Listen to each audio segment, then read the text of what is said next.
अस्सलामुअलैकुम, good morning. 24/9 में खुशामदीद। मैं हूँ आपके साथ सीमल हाशमी। अस्सलाम वालेकुम और मैं हूँ अबूजर मौज़म। आपको गुड मॉर्निंग। सिमन आपको गुड मॉर्निंग। उम्मीद करते हैं आपका दिन खैरियत से गुजरे। और इसके साथ साथ हमने ये देखा है कि गुज़िश्ता 24 घंटों में मज़ीद 135 अफवात हो गई पाकिस्तान में कोरोना के बाइस। तो ये बड़ी तशवीशनाक सूरत हाल है। आपको एहतियात करनी है क्योंकि एक बार फिर ग्राफ ऊपर जा रहा है और ये मज़ीद जा सकता है अगर आप एहतियात नहीं करेंगे तो। बिल्कुल, पॉजिटिव रेशो जो है वो 8.6 पर स्टैंड कर रही है और कारोबारी ज़िंदगी दोबारा से बहाल हो चुका है।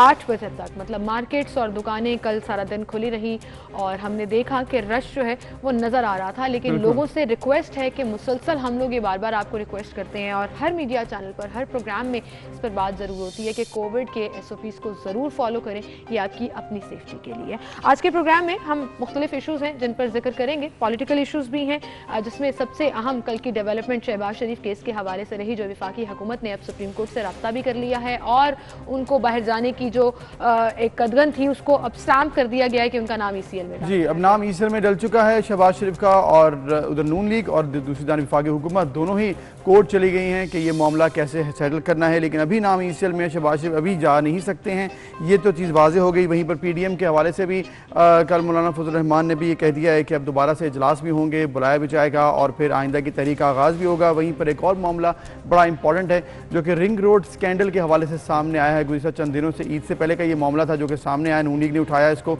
लेकिन कल इसमें बड़ी डेवलपमेंट ये हुई कि नैब ने कह दिया कि तहकीकात होंगी और इस पर जुल्फिकार बुखारी जिनका नाम इसमें शामिल है उन्होंने इस्तीफा दे दिया अपनी पोजीशन से मामले खुसूसी की। तो ये बड़ी इंपॉर्टेंट डेवलपमेंट हो गई। बिल्कुल, गवर्नमेंट का एक और स्कैंडल, बहुत से स्कैंडल्स आए इन ऑलमोस्ट 3 सालों में, एक और स्कैंडल सामने आया है। अब इसका क्या नतीजा जल्द निकल आएगा या नैब में उसी तरह से ये चलता रहेगा और तहकीकात होती रहेंगी, इन तमाम चीज़ों पर हम बात करेंगे। सीनियर एनालिस्ट सलमान आबिद साहब हमारे साथ स्टूडियो में मौजूद हैं। अस्सलाम वालेकुम सर, गुड मॉर्निंग आपको। बहुत शुक्रिया आपकी तशरीफ आवरी के लिए। सर, सबसे पहले तो हम शहबाज शरीफ केस के हवाले से बात करेंगे कि कल गवर्नमेंट ने फाइनली ये डिसाइड कर ही लिया था कि उनका नाम अब ECL में डाला जाएगा। कोर्ट का डिसीजन भी मौजूद है, अब वो सही है या नहीं वो ऑब्वियसली चैलेंज कर दिया उन्होंने कि हाई कोर्ट का जवाब नहीं था कि वो पहली ही समात में उनको इजाज़त दे देते। लेकिन उसके बावजूद वो एग्जिस्ट तो कर रहा है, वो डिसीजन है, फिर भी ECL में नाम डाल दिया गया। देखिए, शहबाज शरीफ का जो मामला है ना वो कानूनी भी है और सियासी इस लिहाज से है कि हुकूमत ने तय कर लिया है कि वो अब नवाज शरीफ या शहबाज शरीफ या मरियम नवाज के बारे में कोई लचक का मुजाहरा नहीं करेंगे और कोई सियासी रिलीफ उनको नहीं किया। और जो भी उनको यहाँ पर अदालतों का सामना करना है उन्होंने कहीं कोई रिलीफ नहीं मिला। ये उनका एक सियासी फैसला है जिसका बड़ा इजहार वज़ीर आज़म साहब ने आवाम के सामने किया है कि वो शरीफ खानदान के मामले में कोई कम्प्रोमाइज़ नहीं। अब है एक अदालती मामला, लाहौर हाई कोर्ट के फैसले के ऊपर ये सुप्रीम कोर्ट पे सही। सलमान आबिद साहब, आप कुछ टेक्निकल इशू है, आपकी आवाज़ जो है नाज़रीन तक नहीं पहुंच पा रही है, तो हम उसको देखेंगे कि क्या इशू है क्योंकि ये बड़ा ज़रूरी है जब आप बात कर रहे हो तो फिर सब सुन सकें। तो हम लोग जो इशू जिस पर इस वक्त आप भी बात कर रहे हैं सलमान आबिद साहब और हम लोग भी ये बात कर रहे हैं कि शहबाज शरीफ का मामला बड़ा इंपॉर्टेंट होता जा रहा है। और हमने ये देखा है सिमल के लाहौर हाई कोर्ट ने फैसला दे दिया कि जी शहबाज शरीफ साहब जा सकते हैं बाहर बैरून मुल्क इलाज कराने के लिए। लेकिन वफाकी हुकूमत ने कल जो जवाब मेन उठाया है उन्होंने कहा है कि शहबाज शरीफ तो ऑलरेडी एक गारंटर हैं जो कि नवाज शरीफ के केस में गारंटर थे, अब वो वापस उनको तो ला नहीं सके। अगर ये भी बाहर चले गए तो फिर इनको कौन लाएगा? इसका तो कोई जवाब नहीं किसी के पास। किसी को बेस बना शेख रशीद ने अपने स्टाइल में कल ये भी कहा कि अगर वो चले गए तो उन्होंने वापस कोई नहीं आना, उन्होंने कहा कोई नहीं आना, कोई लॉ है ही नहीं। ऑलरेडी ऑब्वियसली ये चीज़ एग्जिस्ट करती है। लेकिन अभी हम सलमान आबिद साहब से भी बात करेंगे जो उन्होंने एक बात की, वो बड़ी ज़बरदस्त बात थी कि ये सिर्फ और सिर्फ कानूनी मामला नहीं है, ये सियासी मामला भी है और इसको सियासी तनाजुर में भी देखा जा रहा है। इस पर हम बात करेंगे, एक छोटी सी ब्रेक लेते हैं फिर हाजिर होंगे।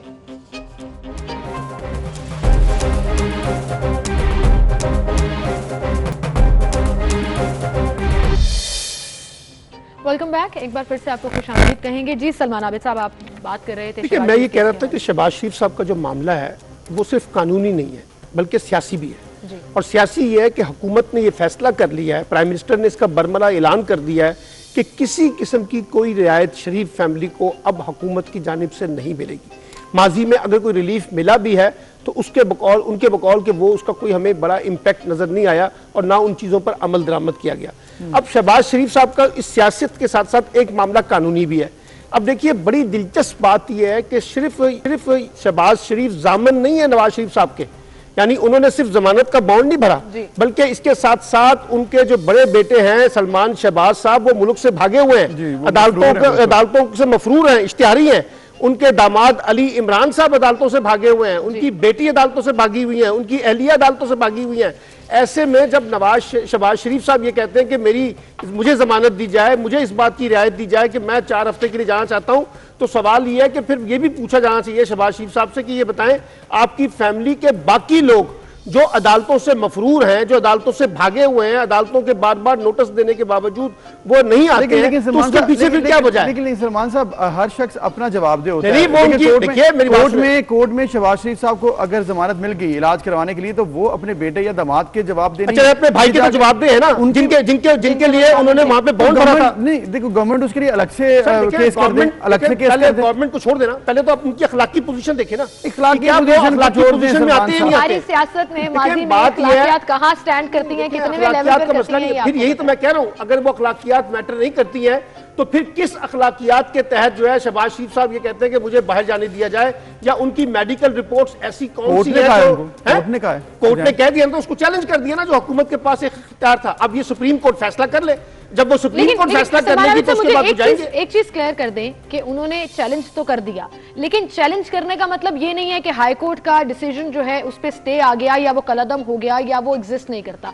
वो it exist very much. Government का उसके ऊपर ईसीएल में नाम डाल देना, आपको ऐसा नहीं लगता कि तौहीन अदालत के कहीं? मैं कह रहा हूं कि अब ये सारा मामला जो है ये सुप्रीम कोर्ट में चला गया ना, और साथ साथ उन्होंने लाहौर हाई कोर्ट में रेड भी कर दी है कि जी आपके फैसले के ऊपर हुकूमत ने अमल नहीं किया। अब ये मामला जो है अदालतों के अंदर आ गया ना, अब लाहौर हाई कोर्ट में भी है और सुप्रीम कोर्ट में भी है। लेट्स सी कि अदालत क्या फैसला करती है, शहबाज शरीफ साहब को क्या रिलीफ देती है, हुकूमत की बात को कितना सुनती है, कितना नहीं सुनती है, और कितनी हुकूमत को सुबकी होती है, कितनी हुकूमत की बात को कबूल किया जाता है। ये अब कोर्ट में चला गया ना मामला। लेकिन शहबाज शरीफ साहब का मामला जो है वो सिर्फ, मैं कह रहा हूं कि साथ साथ एक सियासी नोयत का भी तो है ना, और ये भी सबको पता है कि वो लंदन क्यों जा रहे हैं, सिर्फ इलाज के लिए तो नहीं जा रहे थे। ऑब्वियसली कुछ ना कुछ पॉलिटिकल डिस्कशन लाजमी बात है, अब वो सारी चीजों के डिस्कशन के अंदर ही जाके उन्होंने वो भी करना था। तो इसलिए ये चीजें जहां कानूनी पॉइंट्स हैं वहीं उसके पॉलिटिकल पॉइंट्स हैं। लेकिन गवर्नमेंट की क्रेडिबिलिटी फिर कहां गई? इतना अरसा पकड़ के रखने के बावजूद, केसेस के बावजूद, वो चाहे शहबाज शरीफ का हो, चाहे हमजा शहबाज का हो, या किसी भी शरीफ फैमिली के खानदान का हो, साबित क्या हो सका apart from ex prime minister Nawaz Sharif और मरियम बीबी? उसके अलावा आप शहबाज शरीफ के अगर इंडिविजुअली उनकी भी बात कर लें तो गवर्नमेंट की क्रेडिबिलिटी के ऊपर तो क्वेश्चन मार्क लग गया ना। 4 वादा माफ गवाह बने वहां पर, जिन्होंने उनके खिलाफ गवाही दी है। वो तो 4 वादा माफ गवाह, सुन लेना जरा, 4 वादा माफ गवाह हैं जिन्होंने शहबाज शरीफ साहब के खिलाफ गवाही दी हुई है। बाकी वो अभी प्रोसेस का मामला चल रहा है। ये कह देना कि जी वो बेल आउट हो गए हैं। अच्छा, एक तो हमारे यहाँ ये बड़ा मसला है कि किसी की जमानत हो जाए ना, हम समझते हैं कि वो सारे के सारे मामला से बरी हो गया। देखिए, जमानत एक उसका राइट है, लेकिन लीगल केस तो चल रहा है ना, हमारे यहाँ पे खत्म तो नहीं हुआ। हमारे यहाँ पे पिक्चराइजेशन ऐसी होती है, वो बाद में कहना पड़ता है इसका केस का मतलब ये था, रिजल्ट का मतलब ये था, या फिर जो भी फैसला आता है लोग बताते रहते हैं। लेकिन जब पहले हाइप बनती है जी जमानत होगी, तो मतलब आप एक्यूट हो गए, आप बाहर निकल गए इस केस से। लेकिन खैर, ऑब्वियसली आपने कहा है कि कोर्ट्स का मामला है, कोर्ट्स देखेंगी जब चैलेंज किए गए केसेस। लेकिन एक मामला जिस पर अब शहबाज शरीफ साहब खास एक्टिव दिखाई देंगे आइंदा चंद रोज में, वो है पीडीएम के जो सरबराही इजलास में अब ऑब्वियसली डिस्कशन होगा। आइंदा का लाहेमल मौलाना फजल रहमान साहब भी जाने वाले हैं इस मामले में अहम अपने पोजीशन लेकर। क्या कहते हैं, ये पीडीएम किस रुख जा रही है? कुछ मजीद इसमें एक्टिविटीज नजर आएगी? शहबाज शरीफ बात तो ये है कि पीडीएम में क्या करना है क्या नहीं करना, ये तो आपको पता है। मैं यहाँ पे कहता रहा हूँ कि पीडीएम जो है वो कुछ नहीं कर सकेगी, और अभी भी कुछ नहीं कर सकेगी। अब तो एक नई जंग शुरू हो चुकी है, यानी मोहम्मद जुबैर कहते हैं हमारी एस्टैब्लिशमेंट वालों से सुलह हो चुकी है। कल खाकान अब्बासी साहब का मैंने इंटरव्यू सुना है, उन्होंने कहा हमारी तो एस्टैब्लिशमेंट से कभी लड़ाई नहीं थी। अच्छा, वो तो आप सियासी जलसों की बातें ना करें, सियासत जलसों में तो सब कुछ होता है। सवाल ये है कि आज पीडीएम का वो जो बयानिया, जिस बयानियों को लेकर नवाज शरीफ साहब और मरियम चली थी, वो कहां है? वो तो शहबाज शरीफ के एक्टिव होने से तो बयानिया वैसे ही पीछे चला गया। अच्छा, अब आप उसको एक्टिव करना चाहते हैं। आपने उससे पहले के पीपल्स पार्टी को और एएनपी को उससे निकाल दिया और एक फासला पैदा हो गया। अब पीएमएल-एन के अंदर बयानिया की लड़ाई शुरू हो चुकी है कि वो जनाब ये नैरेटिव जो है वो कौन सा चलना है, शहबाज शरीफ का चलना है, नवाज शरीफ का चलना है, मरियम का चलना है। अच्छा, उसके बाद आप देखिए, अब मिसाल के तौर पे आपने मोहम्मद जुबैर की तो तलबी कर ली उसके बयान के ऊपर। अब आप क्या खाकान अब्बासी से भी पूछेंगे कि आप तो कहते हैं कि एस्टैब्लिशमेंट से लड़ाई नहीं थी, तो ये पूरे 1 साल से जो सियासी ड्रामा चल रहा था एंटी एस्टैब्लिशमेंट, वो क्या था? किस बुनियाद के ऊपर वो सारी चीजें चल रही थी?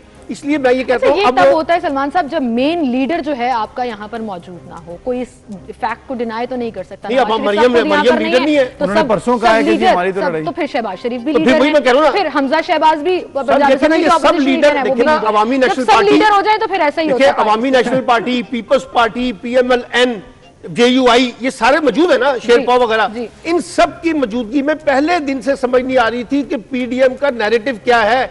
PDM कभी कहती थी हमने टक्कर मारनी है, कभी कहते थे हमने सुलह करनी है, कभी मोहम्मद जुबैर को भेजते थे एस्टेब्लिशमेंट के साथ बातचीत करने के लिए, अब कहते हैं हमारी पार होना था। वो तो छोड़ दें, अब 28 मई को जो बुलाया है उस पे आप क्या देख रहे हैं? एक बार फिर से वही बातें कि जलसे होंगे, रैलियां होंगी अगस्त में, जून में, जुलाई में। जलसे जुलूस करना तो अपोजिशन का हक है ना, उससे तो आप उनको रोक नहीं सकते। लेकिन वो जो हुकूमत गिराओ तहरीक थी ना कि हम जा रहे हैं इस्लामाबाद में सियासी चढ़ाई करने के लिए, वजीर आजम से इस्तीफा लेने के लिए, उस वक्त तक नहीं उठेंगे जब तक हुकूमत इस्तीफा नहीं दे देगी, वजीर आजम घर नहीं चले जाएंगे, ये सारी बातें अब मुझे PDM के अंदर से उभरती हुई। और आपको लग रहा है कि गवर्नमेंट को ऑपोजिशन से अब कोई खतरा नहीं है, ना गवर्नमेंट इतनी इंपॉर्टेंस दे रही है? हुकूमत को वाहिद खतरा जो है वो अपने आप से है, यानी अपनी परफॉर्मेंस के साथ, कारकर्दगी के साथ खतरा आ गया है सलमान साहब, जिसका आप जिक्र भी करते हैं अक्सर के अपने बोझ से हुकूमत गिर सकती है अगर कोई मतलब कोई गिरा नहीं सकता इसको, क्योंकि इश्यूज ऐसे ज्यादा हैं। अब एक और इशू जिस पर हम बात करने वाले हैं, बहुत इंपॉर्टेंट बनता जा रहा है, रिंग रोड,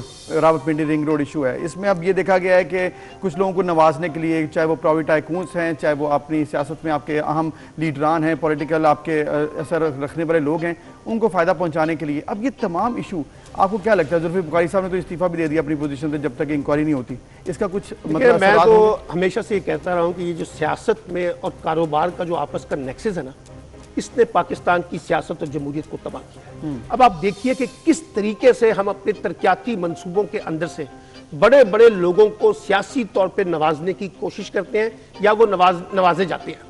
अब आप देखिए कि 12 से 14 के करीब हाउसिंग सोसाइटियां हैं और बड़े ताकतवर लोग हैं ये लोग, कोई मामूली लोग नहीं है। इनको किस तरीके से रिलीफ मिला, किस तरीके से इसमें किकबैक्स हुए, कैसे इसके अंदर हुकूमती वुज़रा शामिल हुए, कैसे उसमें चीफ मिनिस्टर पंजाब जो है जिनकी नाक के नीचे ये सारा कुछ हुआ है वो है। यानी आप अब अंदाजा लगाइए कि ये सारा मामला तो उभर के सामने आ गया, इंक्वायरी कमेटी बनी, उसकी रिपोर्ट्स आ गई, उसके बाद उन्होंने नैब पिंडी को केस भेज दिए, जुल्फी बुखारी ने इस्तीफा दे दिया, आज सुना है सरवर साहब भी दे सकते हैं। ये सारी बातें अपनी जगह, लेकिन देखिए हुकूमत की क्रेडिबिलिटी कहां स्टैब्लिश होगी? हुकूमत की क्रेडिबिलिटी उस वक्त स्टैब्लिश होगी जब आप इन लोगों को कैफरे किरदार पे पहुंचाएंगे। हमारे यहाँ इस तरह के इल्जामात का सामने आना, इस तरह के मुकदमों का सामने आना, इस पे इंक्वायरी कमेटियां बनना, शोर शराबा बनना, किसी का वजीर का इस्तीफा दे देना कोई नई बात नहीं है, ये माजी में भी होता है। सवाल ये है कि क्या ये लोग कैफरे किरदार पे पहुंचेंगे? जो लोग, जिन लोगों ने इस तरीके से इसके अंदर बंदर बांट की कि इसमें मुख्तलिफ लोगों को नवाजा गया, क्या वो सब के सब कानून के कटहरे में आ सकेंगे? क्या उनको सजा मिलेगी? अगर मिलेगी तो उससे तो हुकूमत की क्रेडिबिलिटी स्टैब्लिश हो सकती है। लेकिन अगर नहीं मिलती है तो फिर वो मट्टी पाव वाला हिसाब है ना, वो आप डाल देंगे, 4 दिन के बाद सब लोग अपने दूल्हे आ जाएंगे। पिछले 3 साल से मट्टी पाव ही चल रहा है, शुगर स्कैंडल हो, गंदम स्कैंडल हो, पेट्रोल की कीमतें मिड ऑफ द मंथ अगर बढ़ जाती हैं और स्कैंडल के ऊपर बात भी नहीं होती है तो फिर मट्टी ही डाली जा रही है। पाकिस्तान का प्रॉब्लम ये है कि यहाँ जो एक ट्रांसपेरेंट किस्म का अकाउंटेबिलिटी होनी चाहिए वो नहीं हो पाती ना, और कोई ना कोई पॉलिटिकल कंप्रोमाइजेस हमारे यहाँ हो जाते हैं। बड़ा अकाउंटेबिलिटी का होता है नारा, सबसे बड़ा अकाउंटेबिलिटी। नारे तो शहबाज शरीफ भी लगाता था सबके एहतसाब करने के, नवाज शरीफ भी लगाता था, पीपल्स पार्टी भी लगाती थी, फिर वो आपस में मुक्का कर लेते थे, तो फिर मर्जी के चेयरमैन आ जाते थे, फिर मर्जी के चेयरमैन आने के बाद मामला ठंडे हो जाते थे। आज भी अगर यही कुछ करना है तो फिर इमरान खान साहब को से पूछा जाना चाहिए ना कि फिर वो तब्दीली कैसी है जिस तब्दीली की आप बात कर रहे थे। अगर यहाँ पर भी वही माजी की तरह मट्टी डालनी है और सिर्फ केसेस को उभार देना है और उसका नतीजा कुछ नहीं निकलना, तो फिर क्या होगा? आपकी बात बिल्कुल ठीक है कि ये तमाम मामला जो है वो अगर इसका हल कोई निकलता है, कोई सजा होती है, तभी हम कह सकते हैं कि जी बड़ा अच्छा स्टेप लिया गवर्नमेंट ने। लेकिन ये बताइएगा कि आखिर जब ये डेवलपमेंट हो रही थी, जब ये मंजूरी हुई है, जब आपने 25 से 45 के करीब रिंग रोड का साइज कर दिया है, उस दौरान ये बातें क्यों नहीं होती हैं? उस दौरान कोई क्यों नहीं बोलता है? जब ये सारा कुछ मंजूर हो गया, रिपोर्ट आ गई, उसके बाद ये सामने, ये तो लोग वहीं मौजूद है ना, इन सब ने किया मिलकर, अगर किया तो। देखिए जब हुकूमत में बैठे हुए लोग खुद इस खेल का हिस्सा होंगे, उसमें आपकी ब्यूरोक्रेसी भी होगी, उसमें आपकी पॉलिटिकल लीडरशिप भी होगी, उसमें आपके मेजर फैसला करने वाले लोग भी होंगे, तो लोगों को कब पता चलेगा? लोगों को उसी वक्त पता चलना था ना, चीजें उसी वक्त बाहर आनी थी जिस वक्त ये चीजें अपने मंतकी अंजाम पे पहुंचती। इसलिए देखिए, हमेशा से देखिए, बाहर से एक आदमी आके कोई हेरा फेरी करे ना तो उसको हुकूमत जो है अकाउंटेबल करती है। यहाँ हुकूमत के अंदर बैठे हुए लोग जब ये काम कर रहे हैं तो फिर उनको अकाउंटेबल करना एक बड़ा क्वेश्चन मार्क है। अब ये होगा या नहीं होगा, ये एक सवालिया निशान। लेकिन अगर गवर्नमेंट ये कर लेती है तो गवर्नमेंट अपने हिस्से में बड़े पॉजिटिव पॉइंट्स डाल लेगी। बिल्कुल डालेगी। लेकिन सलमान आबिद साहब, एक चीज जो इसमें मैं जाते जाते जरूर पूछना चाहूंगी कि ये कभी नहीं हुआ कि कोई स्कैंडल शुरू हुआ हो और जो लोग किसी ओहदे पर हों वो रिजाइन कर दें। तो मुझे लगता है कि we really appreciate Zulfi Bukhari ने जो रिजाइन कर दिया कि until it clears my name, मैं रिजाइन करता हूं। मेरी इत्तला के मुताबिक तो उनसे रिजाइन लिया गया है, ठीक है। और ये हमारे यहाँ एक मूवी अच्छा जेस्चर है। मैं ये कहता हूँ इसमें जितने लोग भी, जिन लोगों के नाम आए ना, इन सबको अपोजिशन से इस्तीफा देना चाहिए, जितने भी बड़े लोग हैं। और अब इस्तीफा दें, इंक्वायरी कराएं और इसका फैसला कराएं कि बाकी ये लोग उसमें मुलव्वस थे या नहीं थे। लेकिन मुआवने खसूसी की सीट छोड़ना आसान है, वजारत छोड़ना थोड़ा मुश्किल है। देखिए, जब ये फैसला प्राइम मिनिस्टर कर लेंगे ना, फिर तो छोड़ना पड़ेगा।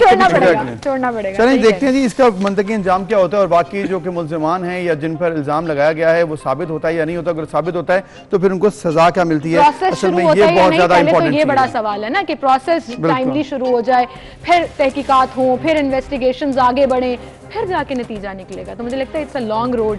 वो 85 किलोमीटर जो हम कहते हैं ना रिंग रोड, उससे लंबा हो जाएगा। सही बात है। बहुत शुक्रिया सलमान आबिद साहब, आप हमारे साथ। थैंक यू, बहुत शुक्रिया सलमान साहब। हमें एक ब्रेक लेनी है, फिर मिलते हैं।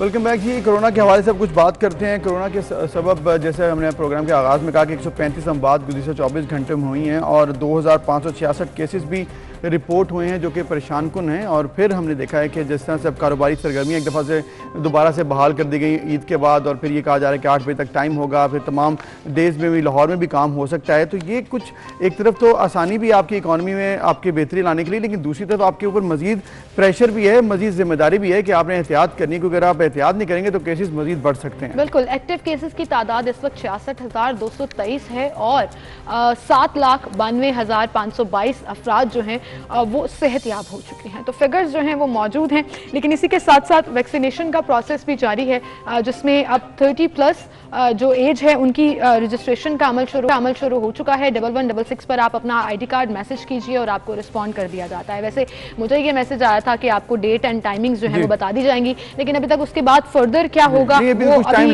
डिसाइड नहीं हो सका। लेकिन 40+ और 50+ वालों की वैक्सीन हो रही है और वैक्सीनेशन मुहिम जो है वो चलाई जा रही है। लेकिन वहीं पर गवर्नमेंट से एक बहुत बड़ा गिला जो हर प्लेटफॉर्म पर किया जाता है वो ये है कि वैक्सीन के हवाले से अवेयरनेस जो है वो क्रिएट नहीं की जा रही। आम लोगों में अभी भी ये तासुर है कि वैक्सीन खतरनाक है, वैक्सीन नहीं लगवानी, या पता नहीं उसके लगवाने से क्या हो जाएगा। वो क्लियर करने के लिए जो पूरा एक एरा है, पूरा जो एक ऑरा है इस चीज का, वो क्लियर करने के लिए मैसिव अवेयरनेस कैंपेन्स चलाने की जरूरत है, जिस पर गवर्नमेंट अभी फोकस नहीं कर रही या उनकी प्रायोरिटीज में वो शामिल नहीं है। बहरहाल हॉस्पिटल के स्टैट्स क्या हैं और लॉकडाउन के बाद क्या इंप्लीकेशंस अब नजर आएंगी, क्या स्टैट्स नजर आएंगे, इस पर हम बात करेंगे। Member corona advisory group doctor Somia Iqtidar हमारे साथ मौजूद हैं।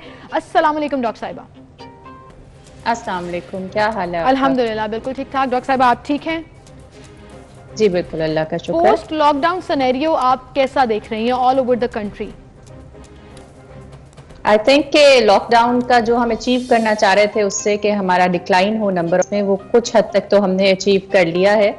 लेकिन आपको पता है कि जो ज़्यादा अच्छा इम्पैक्ट है वो हमें 2 वीक्स के बाद मिलता है। सो जो ये ईद का वीक ऑफ था जिसमें सारी चीज़ें रिस्ट्रिक्टेड थी, ट्रैवल भी रिस्ट्रिक्टेड था, कारोबारी मराकज़ बंद थे, हमारे टाइमिंग्स जो हैं उससे पहले भी शॉप्स वगैरह के रिस्ट्रिक्ट किए गए थे। इसका इम्पैक्ट तो सही हमें 10 से 15 दिन के अंदर मिलेगा, लेकिन ओवरऑल हमें एक इम्प्रूवमेंट नज़र आ रही है फिगर्स में, जिसमें नंबर ऑफ केसेस भी डिक्लाइन में हैं और नंबर ऑफ हॉस्पिटलाइजेशंस भी as compare to previous 2-3 weeks हमारे पास कम हैं। एंड होपफुली ये अगर हम सस्टेन कर गए तो we will be out and we will be in the safe zone. Doctor साहब, आपने कहा कि कुछ बेहतरी आई है केसेस में, वो लास्ट वीक तो हमने देखा है कि बेहतरी आई थी, लेकिन ऐसा हमने बहुत से केसेस में देखा कि ईद से पहले लोगों ने टेस्ट करवाए और फिर कल वो रिजल्ट्स आए और उसके बाद एकदम से ग्राफ ऊपर बढ़ गया।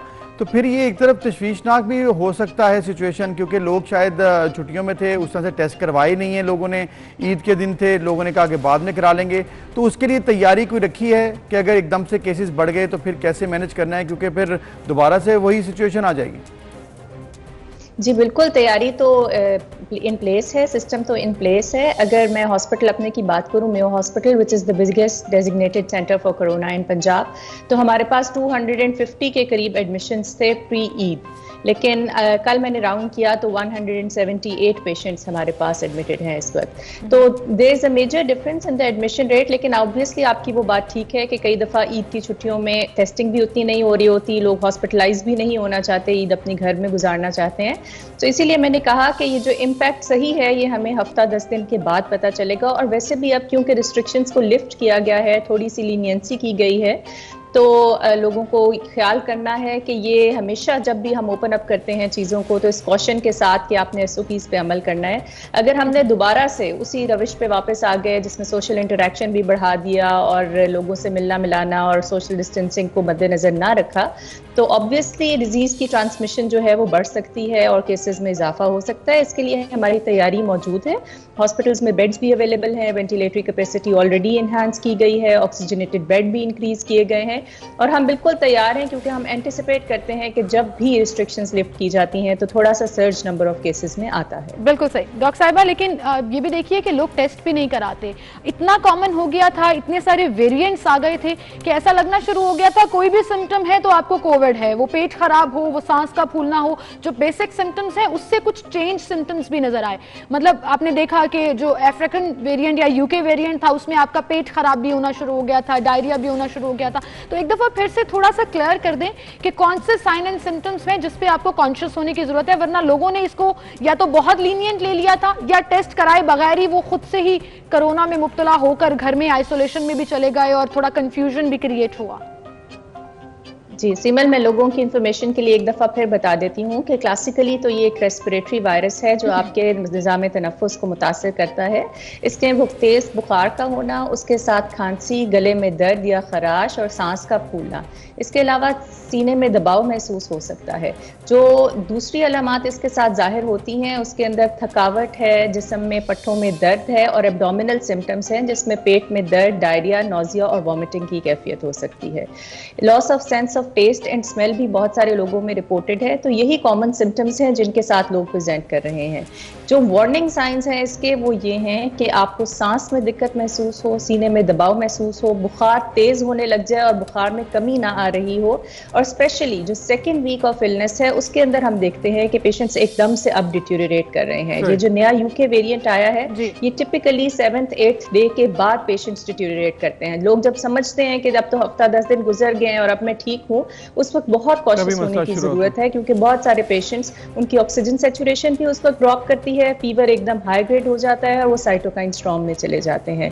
तो बिल्कुल भी अपने आप को कैजुअल ना लीजिए कि हफ्ता गुजर गया और अब मैं ठीक हूँ, और विजिलेंट रहिए, ऑक्सीजन सैचुरेशन को पल्स ऑक्सीमीटर से मॉनिटर करते रहें और अगर वो 93 से कम है तो ये रेड फ्लैग है और आपको हॉस्पिटल में राब्ता करने की जरूरत है। डॉक्टर साहब, आपने जैसे कि इंपॉर्टेंट पॉइंट्स बताए हैं, इसके अलावा एक और बड़ा इंपॉर्टेंट इशू है जो कि डिस्कस होता है अब, क्योंकि 1.25 साल हो चुका है कोरोना के ऊपर सबको देखते हुए, रिसर्च करते हुए, तो आपने जो ऑब्जर्व किया है कि रिपीटेडली ऐसे कितने केसेस आ रहे हैं जिनको कोरोना दूसरी या तीसरी दफ़ा हुआ है और कितनी देर बाद हुआ है? क्योंकि अक्सर लोगों के सवाल हैं कि जी मुझे कोरोना हो गया, अब मैं 6 महीने के लिए, साल के लिए सेफ जोन में हूँ। क्या ऐसा है? आपने देखा इस तरह से? देखिए जी, दुनिया भर में री इन्फेक्शन के केसेस रिपोर्ट हुए लेकिन उनका नंबर बहुत मिनिमल था। 3 मंथ्स के बाद अगर किसी को दोबारा से कोविड की इन्फेक्शन हो तो वो चांसेस होते हैं कि वो री इन्फेक्शन का केस है, लेकिन उसको कंफर्म करना चाहिए विद PCR और सेल्फ एजम्पशन पे कि पहले भी टेस्ट नहीं कराया और कोविड हुआ था और अब भी टेस्ट नहीं कराया और सोच लिया कि कोरोना ही होगा, अपने आप को लेबल ना कीजिए। अगर आपको दोबारा ऐसे साइंस एंड सिम्टम्स आ रहे हैं और आपको बीमारी से रिकवर किए हुए 3 महीने से ज्यादा का टाइम गुजर गया है तो आप दोबारा अपने आप को डॉक्टर से मशवरा करके रीटेस्ट करवाइए, और अगर उसमें PCR आपका पॉजिटिव आए या आपके एक्सरे या CT के ऊपर टिपिकल कोविड की फाइंडिंग्स हैं तो आपको दोबारा भी कोविड हो सकता है और इसको सीरियसली लेने की जरूरत है। बिल्कुल। डॉक्टर साहिबा, वैक्सीन के ऊपर अगर बात कर लें कि वैक्सीनेशन का प्रोसेस गवर्नमेंट की तरफ से तो चल रहा है लेकिन लोग अभी भी रिलक्टेंट हैं और वैक्सीन नहीं लगवाना चाहते साइड इफेक्ट्स के हवाले से, और फिर सिर्फ एक टाइप की वैक्सीन नहीं है, 2-3 टाइप की वैक्सीन हैं, तो हर एक की अपनी अपनी रिसर्च और अपना अपना जो गूगल डॉक्टर है वो कुछ ना कुछ बता रहा होता है। तो इस हवाले से ज़रा बताइएगा कि जो वैक्सीन है उसके साइड इफ़ेक्ट्स क्या हैं, क्या वो सेफ़ है? आप अवेयरनेस मैसेज क्या देना चाहेंगी वैक्सीन के हवाले से? देखिए, वैक्सीन तो एक ऐसी चीज है जिसका दुनिया भर को पिछले साल से इंतजार था, because that is the only tool जो कि कंट्रोल कर सकता है इस पेंडेमिक को। जितनी जल्दी हम अपने वैक्सीनेटेड नंबर को इंक्रीज करेंगे, उतनी जल्दी दिस पेंडेमिक विल एंड। अल्लाह का बहुत शुक्र है कि वैक्सीन बन भी गई और अब पाकिस्तान में अवेलेबल भी है। पाकिस्तान में इस वक्त 4 किस्म की वैक्सीन अवेलेबल है। एक वैक्सीन जो शुरू में लगाई जा रही थी, दैट वाज साइनोफार्म वैक्सीन, जो कि इनएक्टिवेटेड किल्ड वायरस वैक्सीन है। It's a pretty safe vaccine, बहुत सारी कंट्रीज में लगाई गई है, जिसमें इंडोनेशिया और मिडिल ईस्ट के ममालिक शामिल हैं, और पाकिस्तान में भी लाखों लोगों को ये वैक्सीन लग चुकी है और इसके कोई भी साइड इफेक्ट्स रिपोर्टेड नहीं है।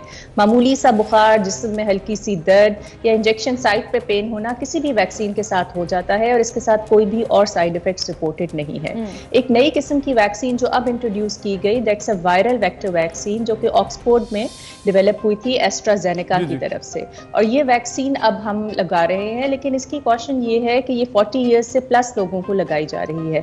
40 साल से कम उम्र के लोगों को ये वैक्सीन नहीं लगाई जा रही।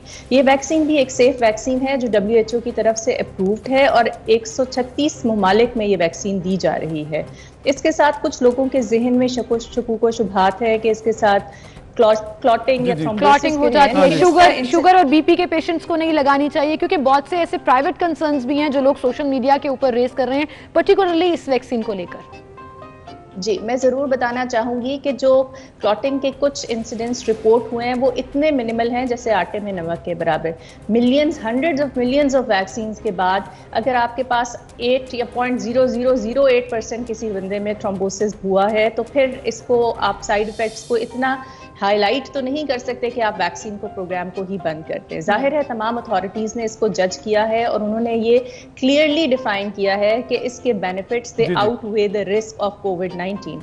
कोविड-19 की वजह से जितनी अमवात हो रही हैं और जितनी लोगों के अंदर परेशानी है, उसको मिनिमाइज करने के लिए ये वैक्सीन है, और ये वैक्सीन बिल्कुल सेफ है। और जैसे मैंने बताया कि 136 से ज्यादा ममालिक में ये वैक्सीनेशन आप जैसे कह रही हैं, वो लोग आप जैसे कह रही हैं कि तमाम वैक्सीन सेफ हैं, चाहे वो साइनोवैक है, आपने एस्ट्राजेनेका का जिक्र किया, लेकिन फिर ये अवेयरनेस की बात, क्योंकि आप एडवाइजरी बोर्ड में हैं, उस तरह से अवेयरनेस क्यों नहीं फैला पाई गवर्नमेंट अभी तक लोग क्यों नहीं सेटिस्फाइड हो रहे हैं? बड़े पढ़े लिखे सेक्टर्स में हमने देखा है कि लोग कहते हैं जी इसमें कोई चिप है, हम लोगों ने चिप नहीं लगवानी है, या फिर हम लोग इसको बीमार हो जाएंगे। अभी तक उस तरह से वास्ट अवेयरनेस नहीं फैलाई जा सकी जो कि हो जानी चाहिए थी। कोई मीडिया कैंपेन नहीं है, कोई रोड कैंपेन नहीं है, कोई अवेयरनेस प्रोग्राम नहीं है गवर्नमेंट का। जी, हम कोशिश तो कर रहे हैं। लास्ट वीक से ही हमने ये हाईलाइट भी किया और भी कुछ लोगों ने इस तरह के कंसर्न शो किए कि वैक्सीन एडवोकेसी के लिए एक स्ट्रॉन्गर कैंपेन की जरूरत है। डॉक्टर सोमिया इक्तिदार हमारे साथ मौजूद हैं। डॉक्टर साहब जी, बात कंटिन्यू कीजिएगा। जी, मैं कह रही थी कि ये वैक्सीन जो हैं वो प्रीटी सेफ हैं और इनको तमाम अथॉरिटीज से क्लियरेंस के बाद ही मार्केट में लाया जाता है ताकि लोगों को लगाया जा सके। जो लोगों के जहन में ये कॉन्सेप्ट है कि इसके साथ साइड इफेक्ट्स हैं, हमारी कौम की ये आदत है कि जो अच्छी बातें हैं उनको नजरअंदाज कर देते हैं और एप्रीहेंशन होगा उसको लेके हाईलाइट की बात नहीं है। ये तो पूरी दुनिया में सामने आ रही बात, यूरोप में, अमेरिका में इस पर रिसर्च हुई, लोगों के तहफ़्फ़ुज़ात सामने आए। हमारी कौम का सिर्फ इसमें कसूर नहीं है। एस्ट्राजेनेका के बारे में तो यूरोप में बात भी हो रही है और लोगों के साइड इफेक्ट तो हो रहे हैं। बंद भी हो गई थी फॉर द टाइम बीइंग, जिसकी वजह से मजीद क्वेश्चंस रेज हुए। तो बात अवेयरनेस की है जैसे कि जो इंसिडेंट्स रिपोर्टेड है साइड इफेक्ट्स का, वो बिल्कुल नेग्लिजिबल है। 1 in 100,000 वैक्सीन्स के अंदर ये इंसिडेंट्स देखा गया, लेकिन इसके मुकाबले में जो कोविड-19 है वो कई 100 लोगों को 100,000 में से इफेक्ट करता है। तो अगर आप रिस्क और बेनिफिट्स को वे करें तो ऑब्वियसली कि बेनिफिट बहुत ज्यादा है वैक्सीनेशन का, और ये भी जरूरी नहीं है कि वो साइड इफेक्ट हर बंदे में आए और वो सीरियस भी हो। बिल्कुल सही कह रही हैं आप। लेकिन डॉक्टर साहिबा, आप जैसे हमने ऑलरेडी मेंशन भी किया कि एडवाइजरी ग्रुप की मेंबर हैं, तो गवर्नमेंट को ये एडवाइस क्यों नहीं किया जाता कि मैसिव लेवल पर कैंपेन होनी चाहिए? मीडिया अपने अपने तौर पे जबरदस्त काम कर रहा है। मैं सिर्फ अपने प्लेटफॉर्म की नहीं, तमाम मीडिया हाउसेस की बात करूंगी। गवर्नमेंट कहां स्टैंड कर रही है अवेयरनेस में? जी, बिल्कुल कर रही है, और तमाम वैक्सीनेशन सेंटर के ऊपर इन वैक्सीनेशन के इंफॉर्मेशन ब्रोशर्स डिजाइन किए गए हैं जिसमें डिटेल्स में तमाम वैक्सीन के मुतालिक मालूमात दी गई है। आपको याद होगा, आप डेंगू की उस फर्स्ट टीम में शामिल थी जब डेंगू आया था और किसी को पता नहीं था वो क्या है, तो आपने वो कैंपेन्स देखी हैं। आप एक्सेप्ट ना करें, लेकिन हर सड़क के ऊपर, हर पोल के ऊपर आपको फ्लेक्सेस, बोर्ड्स, मीडिया कैंपेन्स इतने मैसिव लेवल पर थी कि बच्चे को पता था कि उसके साइन एंड सिम्टम्स क्या हैं। वैक्सीन की कैंपेन उस तरह नहीं चलाई गई है, ये आप भी जानती हैं और आप स्माइल भी कर रही हैं। नहीं, मैं स्माइल इसलिए कर रही हूँ क्योंकि हम लोग सारे अपनी तरफ से कोशिश तो बहुत कर रहे हैं, लेकिन आई डेफिनेटली विल जो आपका कंसर्न है अथॉरिटीज को कन्वे करूंगी और हम इसको फर्दर भी एनहांस करेंगे। और सीमल, आप मुझे बुलाएंगी तो आप मेरी इंशाल्लाह कहेंगी कि देखें कि कितनी अच्छी वैक्सीन की कैंपेन चलाई गई। हम उम्मीद करते हैं ऐसा हो भी, और ये जरूरी भी है, पाकिस्तानियों के लिए जरूरी है। अवेयरनेस कैंपेन होगी तो लोग ज्यादा कन्विंस्ड होंगे, जिससे लोग ज्यादा वैक्सीनेशन करवाएंगे, इससे पाकिस्तान का ही फायदा है। बहुत शुक्रिया डॉक्टर सोम्या इक़्तिदार साहब, आप हमारे साथ मौजूद थे। डॉक्टर साहब थैंक यू। और यही हम चाहते हैं कि अक्सर जो हमारे कंसर्न्स हैं वो गवर्नमेंट तक पहुंचे और गवर्नमेंट उसके ऊपर प्रॉम्प्ट एक्शन ले या कोई प्लान मुरतब करे, क्योंकि हमारा मकसद यहाँ पर बैठकर आवाम की नुमाइंदगी करना है और आवाम के जो कंसर्न्स हैं उनको रेस करना है। बिल्कुल, अभी एक ब्रेक लेते हैं, फिर मिलते हैं।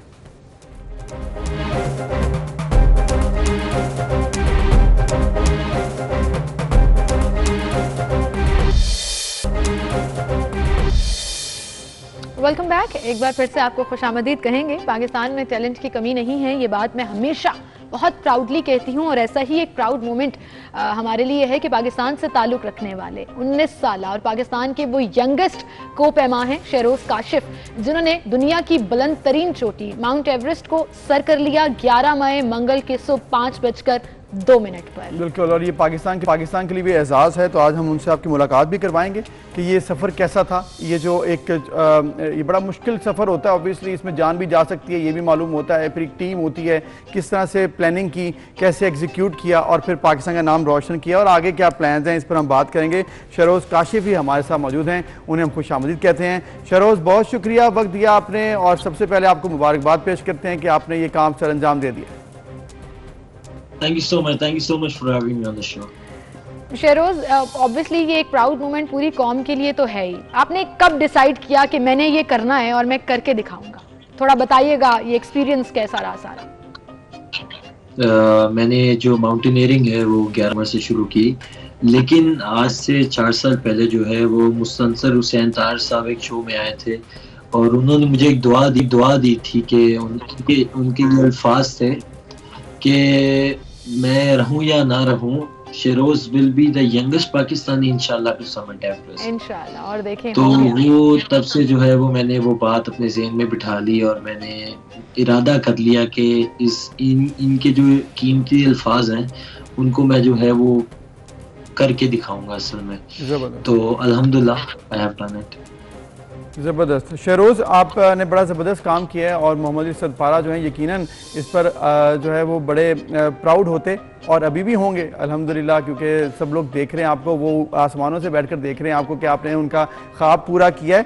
तो ये बताएं कि ये जो माउंट एवरेस्ट को सर करने की मुहिम है, ऑब्वियसली बड़ी मुश्किल होती है, टीम अप करना होता है, आपको लेकर चलना होता है। आपने तैयारी तो की थी, लेकिन कितना मुश्किल था? फिर समर्स में और विंटर्स का भी डिफरेंस होता है, ये भी प्लानिंग बनानी पड़ती है। अभी आप वहीं पर नेपाल में अल्हम्दुलिल्लाह आपने कर लिया है, तो ज़रा सफ़र के बारे में बताइएगा, क्या क्या मुश्किलात आई ये जब आपने माउंट एवरेस्ट सर करनी थी? तो 11 मार्च को जो है वो मैं 19 साल का हुआ और 22 मार्च को जो है वो मेरी रवानगी थी एवरेस्ट के लिए। मैं जो है वो खटमंडू में आया, सबसे पहले 10 दिन रहा खटमंडू के अंदर और उसके बाद फिर एवरेस्ट के लिए हमने फ्लाई किया यहाँ से लुकला और वहाँ से आगे ट्रैकिंग शुरू की। तो ये तकरीबन ये जो सारा सिलसिला है ये तकरीबन 2 महीने तक मुझे उन पत्थरों और पहाड़ों के अंदर रहना पड़ा। टेम्परेचर वाज -30 -40 डिग्री सेल्सियस, जहाँ पे जो है वो रहना जो है वो आपका बिल्कुल मुश्किल हो जाता है। और दूसरी बात ये है कि तेज़ हवाओं का और हर तरह की मुश्किलात का सामना करना पड़ा। बिल्कुल ब्लू आइस थी वहाँ में, ब्लू आइस में बहुत मुश्किल होता है चलना, क्रैम्पॉन नहीं जाता ब्लू आइस के अंदर। तो इन सब मुश्किलात का सामना करना, फिर लैक ऑफ ऑक्सीजन, उसके बाद आपकी जो ग्राउंड लेवल पे आप फिजिकल फिटनेस करते हो, उसके बाद आप जो टेक्निकल ट्रेनिंग करते हो अपनी, तो ये इन सब का मिक्सचर है। और ये प्रोजेक्ट नहीं है कि आपने सोचा कि मैंने माउंट एवरेस्ट जाना है तो मैं कल उठ के जा रहा हूँ, नहीं। ये 2-3 साल का प्रोसेस है कि आपने जो है ना 2-3 साल के अंदर अपने आप को उसके लिए एलिजिबल करना है। और 2-3 साल की ट्रेनिंग और हार्डकोर ट्रेनिंग होती है। बिल्कुल सही कह रहे हैं आप शेरोज़।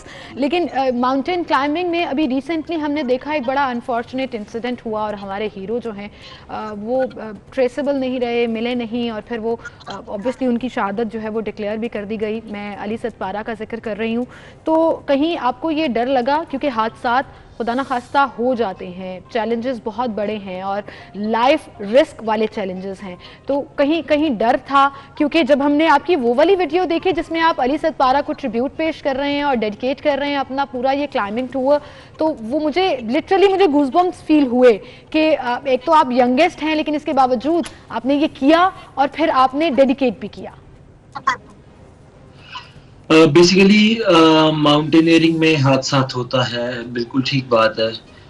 माउंटेनियरिंग में ज्यादा ब्रेव होना भी अच्छा नहीं है, क्योंकि जो मेरे आइडियल है रेनॉल्ड मेस्सर, उनका बड़ा एक फेमस वो है कि उन्होंने कहा था brave climber is a dead climber. आपके दिल में पहाड़ का थोड़ा सा फियर होना चाहिए। और दूसरी बात यह है कि जी पूरा पाकिस्तान बहुत अफसोस में था कि जब अली सतपारा की जो है वो डेथ हुई।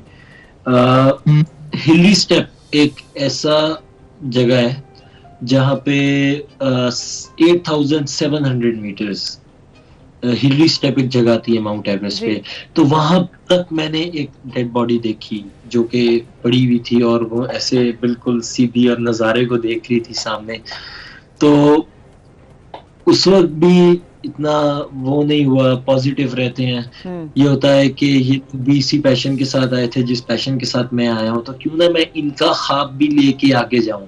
बिल्कुल डिसअपॉइंटमेंट और नेगेटिविटी की बजाय हम क्यों ना पॉजिटिव सोचे और जो इन लोगों का ख्वाब अधूरा है उसको भी हम साथ लेके चलें।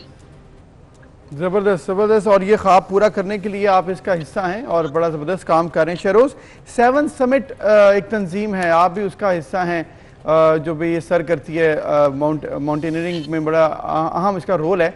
ये क्या है, किस तरह से ये आपने प्लान किया होता है और ये किस तरह से 7 समिट, मतलब कौन कौन सी चोटियाँ इसमें शामिल हैं और फिर आपने अब तक क्या प्लान कर ली हैं और आइंदा क्या टारगेट्स हैं, ये भी बताएं थोड़ा सा। बेसिकली 7 समिट्स जो है वो दुनिया की ऑल ओवर द जो प्लैनेट है हमारा पूरा, उसके अंदर कॉन्टिनेंट्स की 7 बड़ी चोटियां हैं। हर कॉन्टिनेंट की एक बड़ी चोटी है, जिस तरह कंकावा है, मैटरहॉर्न है, एंटार्क्टिका में है, डेनाली है। तो ये इस तरह 7 समिट्स हैं। तो मेरा टारगेट 7 समिट्स नहीं है, मेरा टारगेट 14 पीक्स हैं। दुनिया में 14 8,000 मीटर की चोटियां हैं, तो मेरा टारगेट हुआ है कि मैं दुनिया की 14 8,000 की चोटियां जो है वो सर इंशाल्लाह जी, इंशाल्लाह अल्लाह ताला आपका हामी और नासिर हो और आप ये ज़रूर करें, हमारी दुआएं आपके साथ हैं। आपने जैसे जिक्र किया कि पॉजिटिविटी बहुत मैटर करती है इस पूरे जोन में, आपको मोटिवेटेड रहना पड़ता है, वरना साइकोलॉजिकल प्रेशर्स और स्नो के अंदर अगर नेगेटिविटी आ जाए तो फिर आपकी हिम्मत कम होना शुरू हो जाती है। लेकिन वो एक जज्बा कि मैंने इस चोटी पर पाकिस्तान का परचम लहराना है, ये बड़ी बड़ी नेगेटिव चीज़ों को साइड पे कर देता है। तो व्हाट वाज दैट मोमेंट जब आपने चोटी पर जाकर पाकिस्तान का झंडा वहां पर लगाया और आपको पता था कि आप दुनिया में 4th और पाकिस्तान के यंगेस्ट कोपैमा बन गए हैं जिसने माउंट एवरेस्ट को सर किया? जब मैंने एक्सपीडिशन स्टार्ट किया था ना, तो मैंने अपने एक्सपीडिशन का नाम रखा था पाकिस्तान ऑन एवरेस्ट, ना कि शेरोज़ काशिफ ऑन एवरेस्ट।